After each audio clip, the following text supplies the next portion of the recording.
ఇప్పుడు నాలుగు నుంచి పెడతాను నేను ఒక వార్డు నెంబర్గా నన్ను గెలిపించి రూపాయి బిల్ల తీసుకోలేదండి. రూపాయి బిల్ల తీసుకోకుండా 7వ వార్డు నేను వార్డు నెంబర్గా పంపించాను. నేను ఏ పంచాయతీలు అక్రమాలు జరగకుండా చూసుకోవాల్సిన బాధ్యత నాది. నాకు అప్పు చెప్పారు. నేను అదే విధంగా అంతే నిక్కసికి ఇవాళ నిలబడి ఉన్నాను ఇక్కడ. నేను ఎక్కడ ఆపగలుగుతామండి? ఎక్కడ ఆపగలుగుతాం? వీళ్ళందరూ దొంగలందరూ ఒకటే నేను దొంగలు అని అన్నాను. డైరెక్ట్గా చెప్తాను. మీరు రికార్డు దీన్ని మీరు దొంగలో కాదు నేను చెప్తాను. నేను కాదు, మామూలుగా మీ ప్రభుత్వ అధికారులు చెప్తాను మీరు దొంగలో కాదు. ఎందుకని నేను చెప్పనండి?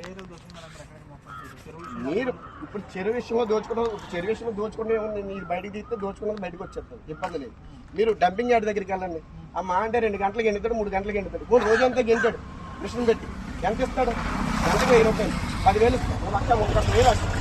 అక్కడ ఆ చివరి బోత్తుంది కానీ బోత్తుంది ఇంటికి ఒక 2 గంటలేమో అక్కడ టచ్ ఆడింది, మిషన్ ఆడలేదు, వచ్చేసి మీరు బిల్లు చేసుకున్నారని అడిగారు. అంటే కంప్లైంట్ పోయి బిల్లు ఎలా చేస్తాను.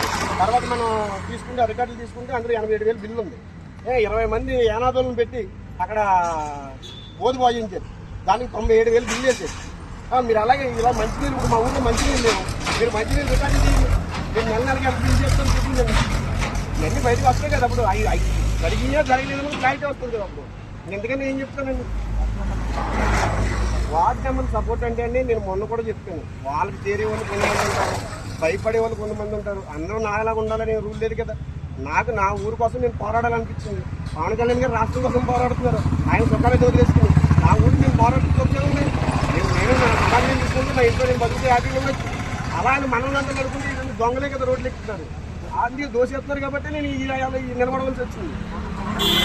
కూటమిలో న్యాయం లేదంటే అసలు నాకు అనుకున్నా లేదు. పవన్ కళ్యాణ్ గారికి హ్యాపీ లేటప్పటికి పరిగెట్టుకు వచ్చేది. నేను అదే చెప్తానండి, పరిగెట్టుకు వచ్చి పవన్ కళ్యాణ్ గారికి కలిసేది. మరి ఇవాళ లేదండి.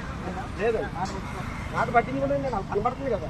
అదే అధికారులు లెక్క చేయట్లేదు. నేను అధికారులు ధైర్యం అంటే వాళ్ళు తెలియదు. పవన్ కళ్యాణ్ గారు అయితే పైనుంచి వచ్చేటప్పటికి పవన్ కళ్యాణ్ విషయం పరిగెత్తి వచ్చారు కదా.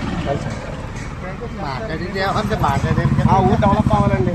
మా ఊర్లో అన్యాయం ఎవరు ఆక్రమిస్తున్నారో ఆత్మని బయటికి తీయాలి. అది పంచాయతీ హ్యాండ్ఓవర్లో ఉండాలి. ఇక్కడ కొబ్బరి చెట్లు అవడం ఉండి, ఇలా భూములు అవడం ఉండి ఏమైనా సరే రేపు పొద్దున మాలాంటి వాళ్ళకి మామూలుగా ఏంటంటే సంపద అంటూ ఉండాలి కదా. ఈ సంపద అంతా ఎవరికడ ఆక్రమించుకుంటే ఇంక పంచాయతీకి సంపద ఏముంటుంది?